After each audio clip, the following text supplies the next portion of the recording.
Halo Kawans, hari ini Kak Erni ingin bahas mengenai kejahatan pembunuhan Kepala Cabang BRI, Bapak Muhammad Ilham Pradipta.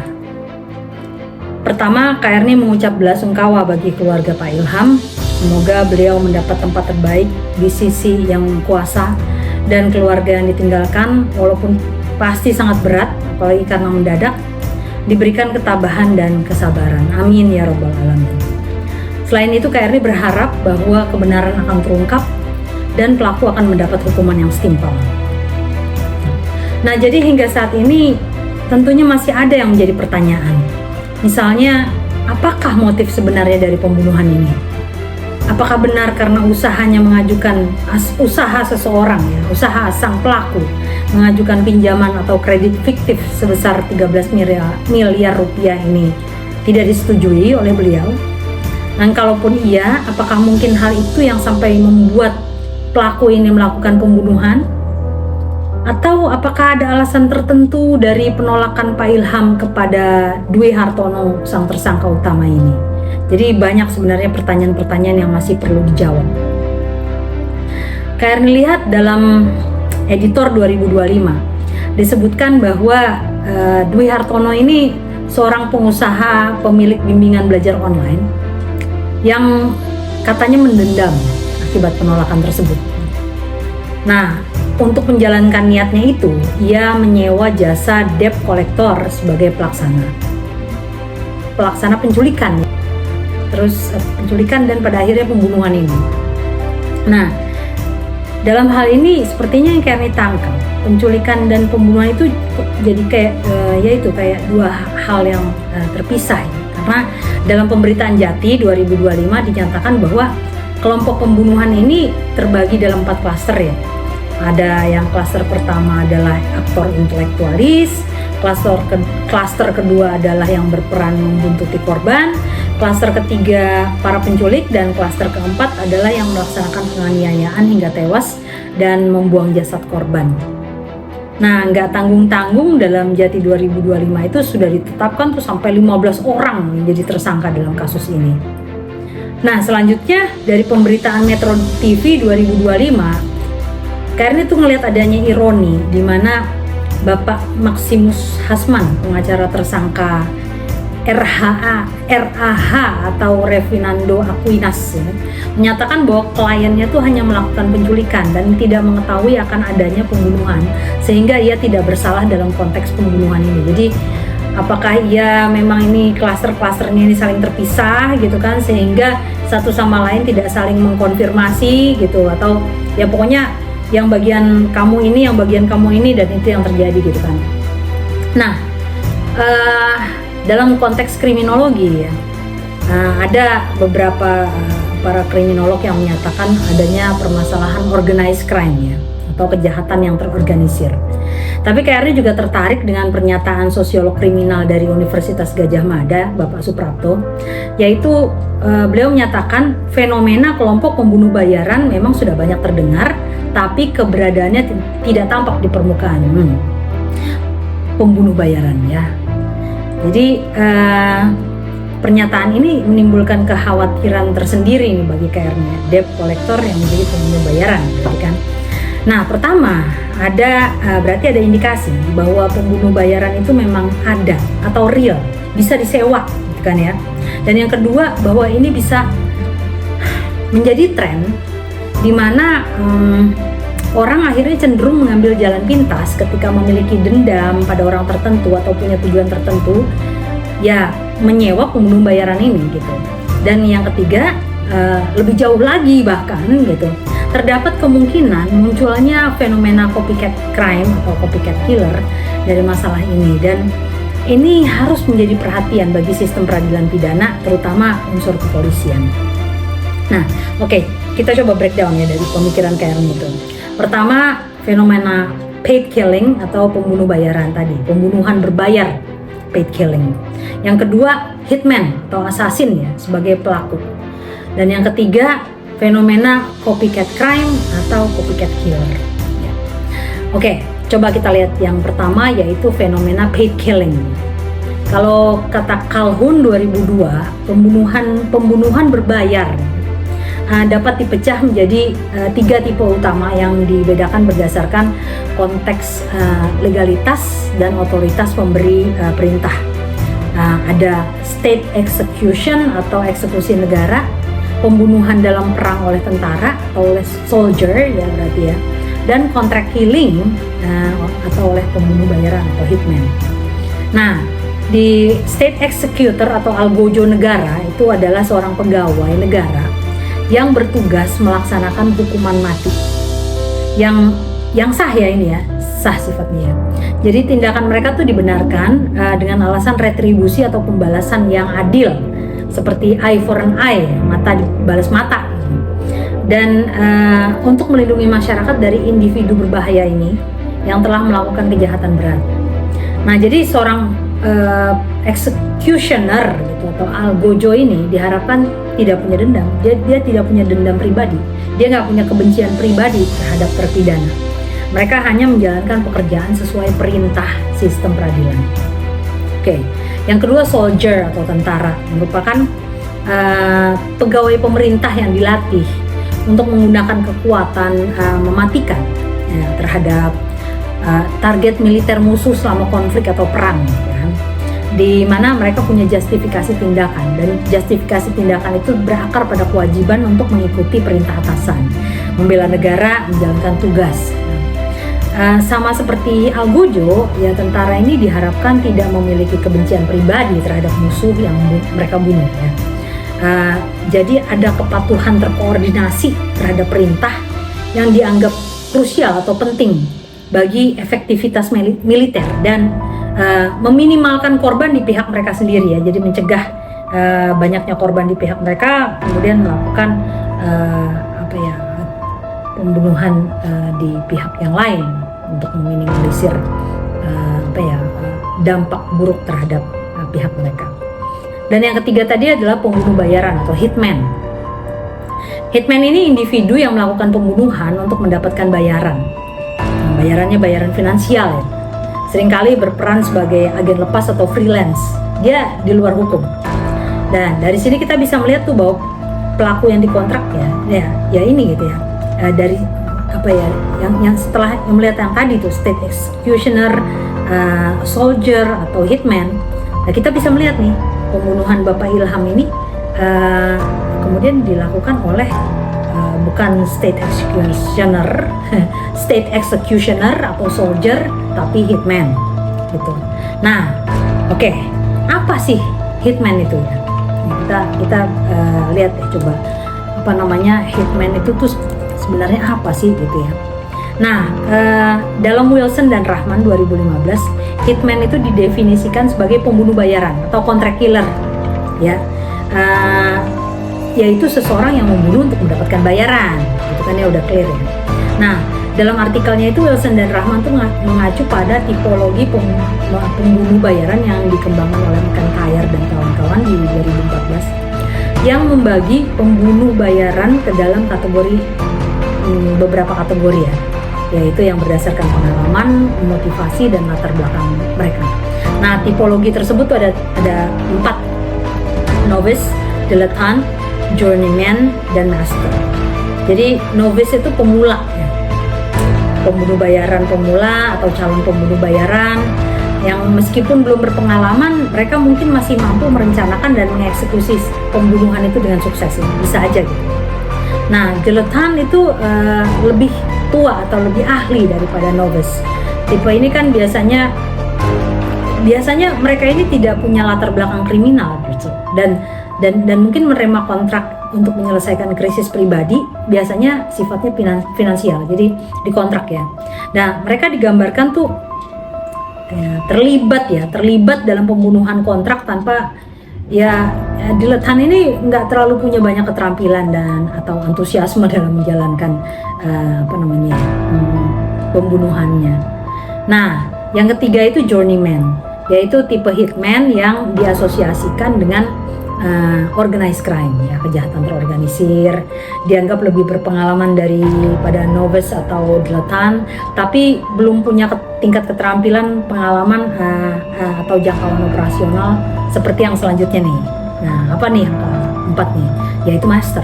Master itu pembunuh bayaran profesional terkait dengan organized crime, dengan karakteristiknya dia punya mobilitas geografis dan keahlian tinggi. Artinya dia punya pengalaman gitu ya, atau misalnya kemampuan untuk mengenal senjata api ya. Nah, mobilitas geografis di sini tuh ya artinya ya dia nggak menetap. Dia bahkan sering disebut sebagai pembunuh komuter. Komuter. Di sini membunuh terus pergi, terus sini membunuh pergi gitu. Ini udah jago lah gitu kan master. Nah, menurut Levi 1981 dalam Wilson dan Rahman 2015 itu, motivasi utama mereka ini, empat jenis pembunuh ini adalah ekonomi ya. Nah, untuk dapat melaksanakan aksinya mereka melakukan proses psikologi tuh yang disebut reframing atau pembingkaian ulang, di mana korban tuh didepersonalisasi, mengalami depersonalisasi. Jadi dia bukan lagi orang, bukan lagi subjek gitu atau individu, tapi target gitu atau uang gitu kan. Nah, dan tindakan itu kemudian dibingkai sebagai konteks bisnis yang normal ya, atau dianggap sebagai hanya sebuah pekerjaan oleh mereka gitu. Nah, Wilson dan Rahman ini juga membedakan dua tipe operasional pembunuh bayaran. Seperti yang dijelaskan partisipan mereka itu namanya Pitt ya. Dan Pitt menyatakan ada dua jenis pembunuh bayaran. Itu yang pertama adalah pembunuh bayaran terorganisasi atau organized hitman yang berafiliasi dengan sindikat kriminal. Mereka melakukan pembunuhan atas dasar loyalitas kepada organisasi dan belum tentu menerima bayaran langsung intinya. Nah, sedangkan yang kedua adalah pembunuh bayaran independen atau independent hitman ya di mana dia agen lepas ya, yang menegosiasikan kontrak dan dibayar atas jasanya gitu. Jadi, nah si Pitt yang ini dia mengidentifikasi dirinya sebagai pembunuh bayaran independen ya gitu. Dia melihat pekerjaannya sebagai just a job gitu kan ya, sebagai pekerjaan aja dengan motif utamanya ekonomi. Oke, nah kalau melihat pembunuhan yang dilakukan terhadap Bapak Ilham ini, bisa dilihat kalau pembunuhan ini dilakukan oleh organized hitman, namun dilakukan oleh journeyman ya, jadi belum hebat master tapi dia terkait dalam organized crime gitu. Nah, permasalahan yang kemudian berlanjut dari apa yang muncul di media gitu ya, dimana ini ada hitman loh dan orang lihat loh gitu kan kayak gitu. Ini adalah kita harus berhati-hati bahwa pemberitaan terkait kasus pembunuhan ini perlu diwaspadai untuk mencegah munculnya fenomena copycat crime atau copycat killer. Nah, apalagi karena ini mengacu lagi pada organized hitman ya. Nah, kalau Suret 2022 dalam bukunya Copycat Crime and Copycat Criminals menyebutkan ada kekhawatiran terhadap pemberitaan media yang terlalu gamblang, di mana itu dapat memicu ya fenomena copycat killer. Dan itu bukan hal yang baru. Jadi bukan pertama kalinya itu terjadi. Nah, ada Motion Picture Production Code atau yang lebih dikenal sebagai Hays Code tahun 1930-an. Itu secara spesifik tuh melarang penggambaran detail kejahatan untuk mencegah peniruan ini. Ya ini terkait dengan kriminologi abad ke-20 lah, di mana kejahatan imitatif itu dimasukkan ke dalam teori kriminologi Edwin Sutherland tentang differential association, di mana interaksi tatap muka itu dianggap lebih unggul daripada pengaruh media. Tapi bagi publik ya, ada loh kemungkinan atau plausibilitas gitu akan kejahatan imitasi yang didorong oleh media gitu, kejahatan imitatif ya didorong oleh media. Nah, di Hays Code tersebut dinyatakan bahwa metode kejahatan tidak boleh disajikan secara eksplisit dan teknik pembunuhan harus disajikan dengan cara yang tidak akan menginspirasi peniruan. Nah, aturan ini mencakup larangan untuk merinci metode pencurian, perampokan, pembobolan brankas, hingga pembunuhan brutal ya. Nah, prinsip di baliknya itu sangat jelas, yaitu dengan menunjukkan bagaimana sebuah kejahatan dilakukan, itu dapat mengubah media dari sekadar sumber informasi menjadi buku panduan gitu bagi calon pelaku ya. Nah, apa sih dampak buruk yang bisa terjadi dari hal itu? Ya, bahwa dari media pelaku kemudian memperbaiki dan menyempurnakan kejahatannya gitu kan. Nah, surat 2022 juga menyatakan bahwa bahaya pemberitaan kriminal yang terlalu gamblang, misalnya dengan memaparkan bagaimana para pelaku yang terbagi dalam 4 klaster itu misalnya merencanakan, membuntuti, menculik dan mengeksekusi korban, itu ada 2 resiko besar yang muncul ya dari surat ini. Pertama, dia menginspirasi pelaku baru atau genesis crime, di mana media menciptakan ide kejahatan. Ya, bagi individu yang sudah punya niat jahat, dendam, tapi nggak tahu cara melaksanakannya, ya pemberitaan detail ini dapat jadi pemicu ya. Ini yang ditakutkan. Dan media seolah menyediakan cetak biru ya atau blueprint kejahatan jadinya, dengan menghilangkan hambatan pengetahuan, menunjukkan bahwa rencana serumit itu bisa dieksekusi. Hal ini tuh akhirnya sejalan dengan definisi copycat crime, di mana kejahatan terjadi karena ya akhirnya yang ditakutkan ya bahwa paparan media tentang kejahatan sebelumnya kemudian di copy, kan. Dan yang kedua, selain tadi genesis crime, itu adalah metamorphic crime ya, atau meningkatkan kemampuan pelaku yang sudah ada, di mana media kemudian membantu pelaku untuk menyempurnakan metode kejahatan yang sudah diniatkan. Nah, dalam hal ini tuh peran media adalah sebuah kemudi jadinya, ruder gitu, yang mengarahkan atau membentuk cara kejahatan itu dilakukan, bukan sebagai pemicu. Nah, di sini ada kekhawatiran yang lebih tersembunyi, namun dan gak kalah berbahaya ya, di mana bagi para pelaku kriminal yang sudah ada, seperti pembunuh bayaran tipe novice atau journeyman, pemberitaan yang detail justru berfungsi sebagai studi kasus untuk memperbaiki kejahatannya.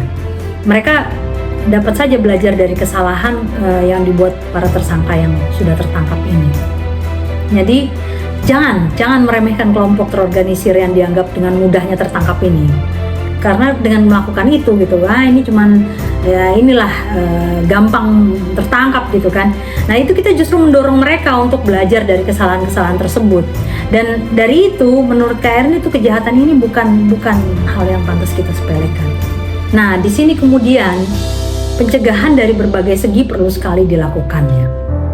Nah, dari berbagai sumber yang ada, KRN melihat harusnya dilakukan pendekatan berlapis ya, dimulai dari peran media, di mana tanggung jawab media di sini sangat besar. Fokus pemberitaan menurut KRN itu harus lebih kepada dampak humanis terhadap keluarga korban, terhadap keberhasilan penegak hukum dalam mengungkap kasus, dan konsekuensi yang hukum yang berat bagi pelaku ya. Itu fokusnya gitu ya. Nah, karena dengan demikian pesan yang disampaikan itu adalah kejahatan tidak akan pernah berhasil dan akan selalu membawa penderitaan ya. Nah, hal ini jadi langkah pencegahan yang paling langsung untuk memitigasi risiko penyebaran ide kriminal ini. Nah, dan dengan membatasi detail operasional dan fokus pada dampak kemanusiaan serta konsekuensi hukum, media itu dapat mencegah munculnya genesis crime yang sekaligus metamorphic crime, di mana pelaku jadi muncul, lalu kemudian yang sudah ada belajar untuk memperbaiki kejahatannya dari kesalahan yang diberitakan atau dilakukan oleh pendahulunya. Oke. Nah, selanjutnya yang kedua, penguatan penegakan hukum dan sistem peradilan pidana atau SPP ini menjadi lapisan pencegahan kedua yang sangat penting. Respons yang cepat dan tegas dari aparat itu harus berfungsi sebagai efek jera atau deterrent yang kuat, menunjukkan bahwa kejahatan semacam ini tidak akan ditoleransi.